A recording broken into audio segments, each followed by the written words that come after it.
Welcome to the Louie Herron podcast, where I'm going deep into business, sales, leadership, and life. And I mean life, from the boardroom to the bedroom, from business acquisitions to personal addictions, from being saved yet still feeling like a slave, from manning up to mousing out, dealing with divinity to reality. This podcast is dedicated to growth, learning, inspiration, and healing. Jump in, hang on, and hang out. You'll never know which topic I'll tackle next. But one thing's for certain, I'm here to share my experiences, strengths, failures, and hope, all to help us live life at the highest level we can. Welcome in, men, gentlemen. How are we doing? As we are merging into, oh my gosh, February is like almost done, guys. This is crazy. Like, we are moving at a rapid pace. My voice is a little hoarse. Last weekend, I was actually outside of Houston, Texas, and I was training some leadership training, combining with Discover Leadership Training. Mike Jones owns Discover Leadership. Phenomenal human being.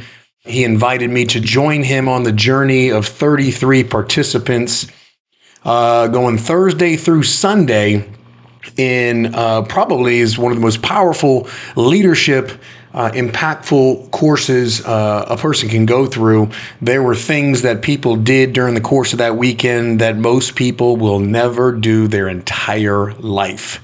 It was quite the experience, but I'm hoarse because the approach early in the game is very, I don't want to say Navy SEAL, but very military in the beginning until we kind of really crack the egg and get down deep into some of the root causes of limiting beliefs and what holds people back. And I want to talk to you today about courage and leadership. I want to talk to you today about business. We talk about body being balance in business. We talk about families. We talk about life's lessons. We talk about leadership, sales.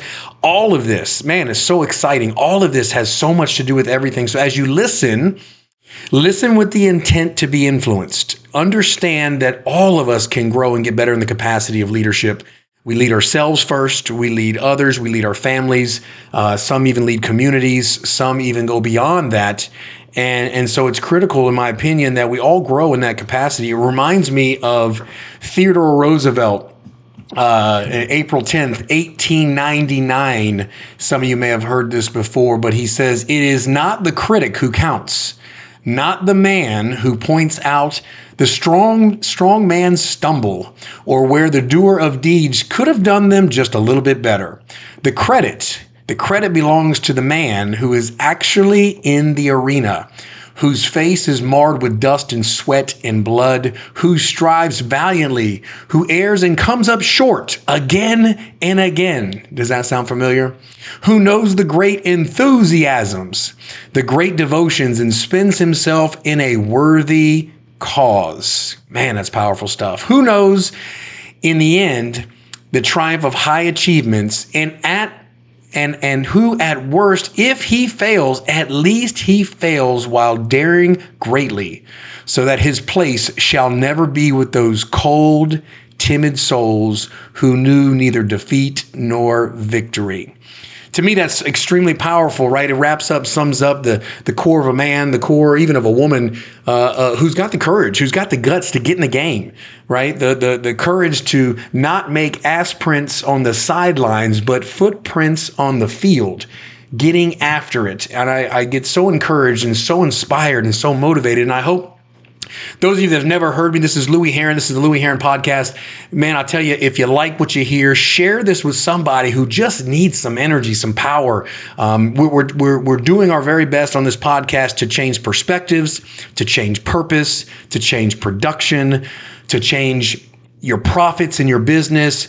We want to enhance everybody's mindset, raising capacity, focusing on expansion. We want to get better every day. And I think what Theodore Roosevelt said was so powerful is that, look, man, I mean, you're going to fail over and over again if you quit, if you stop. But if you don't stop and you strive valiantly with enthusiasm to continue to spend yourself in a worthy cause. Again, without purpose, there's no worthy cause. So many of us, and I've been in this spot, you go to work just to make the money. Okay. And there's a time and a place to make the money. But overall, you can have all the money in the world, the Lamborghinis, the jet planes, you can have it all, baby. You can have everything, the boats, the private schools. I mean, you can have it all. Been there, done that, and still have some emptiness in your stomach. Still have that lack of self-actualization of what you were put on this planet to do. Because there's more than just recreate, do a few deals, have some kids and die. I just don't believe that's why God put us on this earth. I think we all have a purpose. We all have a mission. And to understand that is critical. I want to talk to you about business today. I want to talk to you about leadership in business. I think from my experience in owning and operating a few dealerships, having as many as 150, 200 employees at a Toyota dealership in Atlanta, Georgia, there's a lot of responsibility with leadership. And I think one of the main things that I often have taught in my dealerships is contrary to what most people think. The concept's real simple. There is an I in team. Now, I know you sit and listen and go, man, there's no I in team. We've been taught that our whole lives. We have been taught that our whole lives. But what if for a moment, you just consider that what you've been taught may not have been right? Think about this for a minute. If you think about it, the I in team, an organization will spread itself over an entire business community. We all know that, right? It employs several different people. However, the average person will almost always form a judgment through the contact of one person. Think about that. Somebody, your business, the receptionist, the tag and title clerk, the front clerk, like whomever, the average person will almost form a judgment of the whole company through a contact of one person. And you and I both know there's more in a business than one individual. That person could have had a bad day. But if this person is discourteous, inefficient, ineffective, unprofessional, it will take huge amounts of time and energy to overcome that first bad impression or that lasting bad impression. Each member of the organization who comes in contact with the public is actually an agent for the organization. The impression that is made by that particular person is really and truly an advertisement, good or bad, which will make a lasting impression in the mind of the public. There is an I in team. You count, you matter, and so does every single one of your team members. Period. In a dealership, from the porter all the way to the general manager, everybody's the I in team. They will affect the outcome. If they play full out, they'll affect the outcome. If they half-ass it and they're lazy during the week, they're going to affect the outcome. Wouldn't you agree? Everybody's efforts, everybody's professionalism, everybody's attitude, everybody's everything will affect, because again, most of the time a company is really judged upon that one sales rep that they talk to, or maybe the sales rep and the sales manager they talk to. And that's the whole company in the consumer's mind. So as a leader, I think it's extremely important to make sure that you always impress upon your people. They count, they matter, they make a difference, and encourage them to give all they've got, to do the best they possibly can, to be the best version of themselves. How do people become the best version of themselves? It's real simple. It's leadership. And what's leadership development? It's personal development. When you grow people personally, they grow professionally. Let me switch gears and tell you for a minute what I think in terms of business culture, what a strong culture is versus a weak culture. Now, remember, this is my take. This is my beliefs and my impression of operating businesses and even the current business that I have right now. Strong culture. Here's a strong culture. If you've got this, check the box, man. You're doing a great job in Louie's opinion. Take it for what it's worth. Strong culture. Number one, positive environment, right? You walk in the place, you feel the energy. Number two, the leader is a motivator. The leader is an influencer. The leader is a connector. The leader is a transfer of energy. He or she is the one that makes things go. Number three, feelings of excitement, enthusiasm. Number four, team members are empowered to ask questions. They're empowered. In other words, we encourage it. We want you to ask questions. We've got a suggestion box. We got open door policies. We got meetings that you can speak and share your opinions with or questions that you have. Now, again, most leaders don't know how to combat a scenario situation in public when somebody wants to voice their opinion. It's real simple. Give them their mind. Okay, I've heard you. Can you hear me? Okay. Let me go. Let me speak.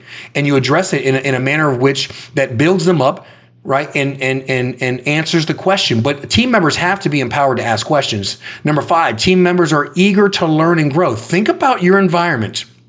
What business are you running? Do your people, are they actually excited to learn and grow? Or do they mealy mouth, bitch, moan, and complain all the time? Have little lot lawyer meetings with their buddies about how shitty things are and how the pay's not working right and blah, blah, blah. That's leadership. Leadership. Leadership excites team members that want to learn and grow. Number 6, attitude for success is created. An attitude for success is created. This is, I think we're talking a strong culture.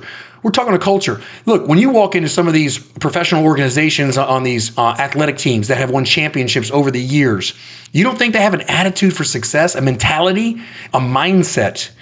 That's critical. That's a strong, strong culture. Number 8, all team members are special and respected as individuals. Now, all my high D personalities, all my dictators, special and respected. Oh, we got to respect the people. Yeah, I believe you got to respect people, because whether you're in a business setting, a home setting, or in a friend setting, if you don't respect somebody, you're not going to get much out of them. Right? You need to create an environment where they feel like there's somebody. Look, you're a leader. Leaders are supposed to get people to not where they're currently at, but where they currently can be. Leaders try to get people from the gap, from where they're at to their potential. The gap in between is what a good leader is trying to get somebody to get to. And lastly, in a strong culture, team members are challenged to go disrupt the status quo. Live a little bit in the chaos. In other words, push the envelope. Be the best you can be. Grind a little bit. Like go after something big. Don't be afraid to fall on your face, man. Dust yourself off like the samurai warrior, man. Armor on the front. Always just keep moving forward, man. You want a business that's rock and roll? Create a strong culture. You want to know what a weak culture is? It's almost the opposite. Number 1, negative environment. Number 2, the manager simply dictates, just tells people what to do. Number 3, coworkers badmouth leadership. Number 4, employees are afraid to ask questions. They don't want to do that. They know what's happening if they do that. Number 5, employees make tons of excuses. Number 6, employees see no future for themselves. They just come to work. That's that. Number 8, judgments are made about individuals. And the last one, the standards are low. So if you listen to the business culture and you think about your business, whether you own one or whether you're working in one, do you have a strong culture or do you have a weak culture? Think about it. I don't know that answer. I can tell you in operating dealerships, there's been moments where I've had some weak cultures. And when I've had weak cultures, I've had weak management, right? Those are my leaders, right? And I employed those leaders. So that made me a weak leader, right? So until I had to cut out some of the weakness to build back up a strong culture. Look, there's an ebb and flow in any business and any relationships. There's harmony, disharmony, right? It's up and a down. It's a flow. It's a back and a forth. What we want to accomplish is create a strong culture to where that ebb and flow is minimized. You've got a strong culture of positive environment. Leaders are motivated. Everybody's excited. People are empowered to ask questions. People want to grow, man. They want to grow with you. Right? They want to grow with you as a leader. They see your success and they think you can contribute to their success. They want to be a part of your success. They want to help build your success for your family and you. They just want a little bit of it as well.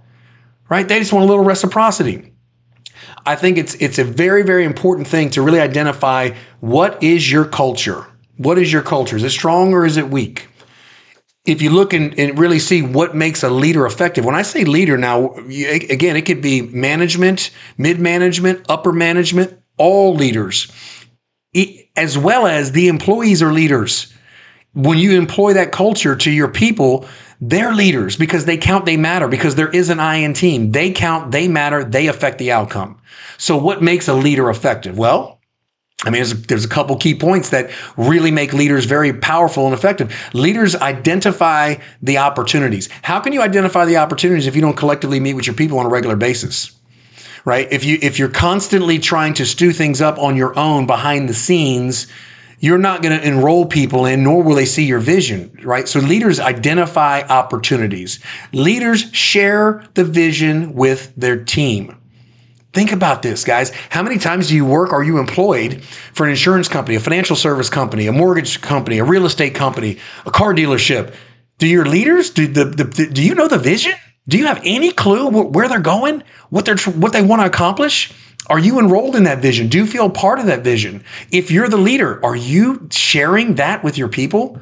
In other words, do you do it at the beginning of the year? Do you touch base after quarter number one, after quarter number two, at the midway point, at the third quarter, as we go down to the fourth quarter of the year? Here's where we're at. Here's where we're tracking. Do you have boards? Do you have things that identify? Here are the objectives. Here's the vision. Here's how we want to treat customers. Here's our customer service scores. This is what we're aiming for. This is what we talked about.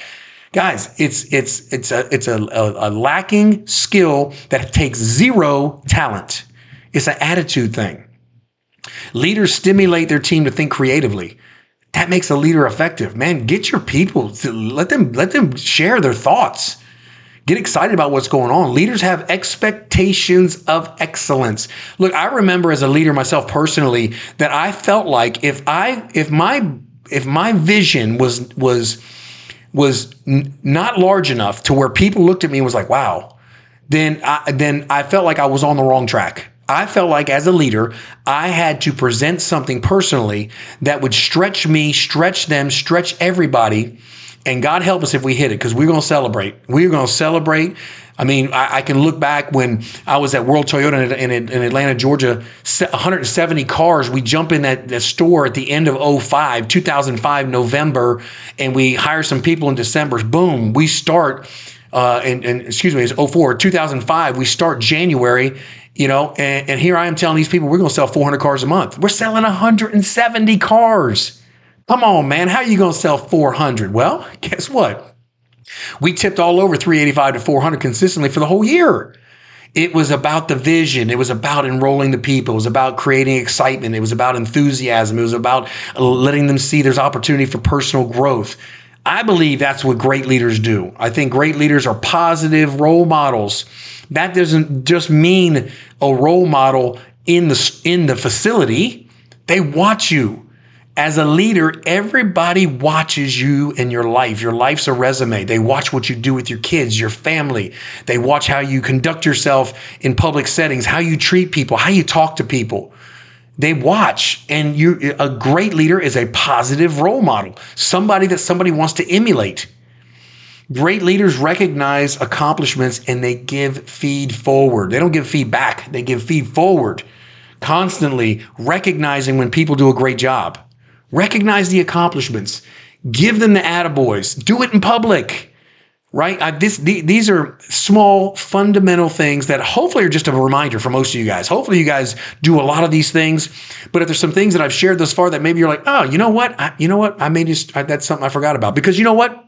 I can tell you, somebody could have come in my dealership at any given time and catch all kind of things, right? I mean, there are a lot of things in everybody's operation. You can't be at all places at all times. But as a focused leader, I think it's imperative that some of the things we talk about with culture and what makes a leader effective is something that we've got to really, really dial into and tune into.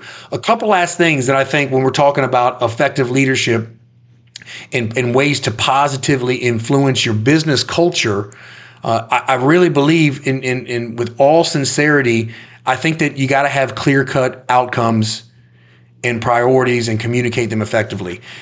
In any situation, you want to know the magic to any situation. So many times, whether it's you and your spouse, whether it's you and your employees, or you and your boss, and you're just not on the same page, most of the time, you're living in the land of expectations. You're living in the land of reading somebody's mind. You're not clear of what's going on, or they're not clear. And most of the time, the number one question you ask any team or even your family when we're about to have a major discussion about what we want to get accomplished, the number one question is, what's the outcome? What is the final outcome? Once we determine the outcome, all the behaviors and decisions are predicated on that outcome. It takes the emotion off the table. All emotions off the table. Forget how I feel. This is what we said we were going to do. This is what we agreed to do. We've all went over it. Everyone is clear. And now everything we do is aiming towards this outcome. If we're out of bounds or out of line from that outcome, take personal responsibility and own it. And raise your hand. My bad. That's right. That was me. That decision was not based on the outcome, And I think if we can do these things, I promise you guys, you can run your business at the highest level and make change and make positive change and create positive results and really influence your team and even your family. We're talking about body being balanced in business. You've got so many factors that great leadership is enrolled in. Everything that I shared with you is just as effective for you personally as a leader, for you by yourself, following the same culture about you. Whether it has to do with your mental health and wellness and physical fitness, you have leadership traits and abilities that you need to employ with yourself to ensure that you have a spouse, you have children, right? You are the leader. You are the leader. And I can speak from conviction when I have not led. It's exposed. The reality is we're called to lead. We're called to lead. We're called to make right decisions, sound decisions. But if nobody knows what the end result, what the outcome actually is, now the decisions are all subjective. Well, I assumed, I thought you meant. All that heads to nowhere, and that heads to dysfunction, and that heads to chaos, and that heads to problems. So listen, if you're running your business, operating your business, go back, listen to this again, take some notes. Guys, I firmly believe that if you can operate your business with a strong business culture, become great leaders, recognize there is an I in team, teach that to your people, get your people eager and excited to want to grow, let them see the vision. I promise you will create phenomenal results in your personal business, your family, your body, your connection to God and spirituality.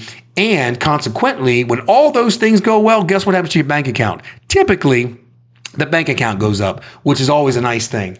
So guys, look, we'll see you next Sunday. Look, those of you who've caught this, maybe you haven't heard a podcast in a couple of weeks. Thank you for jumping back on. I encourage you, any leader that may find this interesting based on what you heard, maybe your boss, maybe your partner, I don't know. But always give some reciprocity. Take something you like, share it with somebody else. I appreciate everybody subscribing. I look forward to seeing you guys, talking to you guys next week.